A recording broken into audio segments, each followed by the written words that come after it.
கந்த பெருமான் கிட்ட எதையாச்சும் கேட்கணும்னு முடிவு பண்ணிட்டா, உன்னுடைய காலடியை தவிர வேற எதுவும் எனக்கு வேண்டாம் அப்படின்னு கேட்கணுமா. அப்படி கேட்டு அவனை சரணாகதி அடைஞ்சிட்டோம்னா கந்தன் என்னவெல்லாம் கொடுப்பானா, கருத்தினில் கந்தா நின்றன் களலால் வேறே காணா பொருத்தமாம் பொருளை தாராய் புகழெல்லாம் உனக்கே யாரும் வருந்திடா வாழ்வு வேண்டும் வகை வகை செல்வம் வேண்டும் திருத்தணி வல்லால் எற்கு சிறந்த நல் பரிசிலிவாய்ன்னு சொல்லுவாங்களாம்.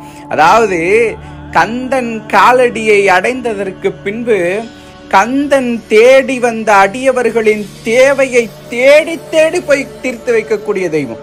தேடி தேடி தேவைகளை தீர்த்து வைத்து தெய்வங்களின் தலைவனாக இருந்து வாழ்க்கையில் எல்லா வளங்களையும் அளிப்பான் கந்தன்.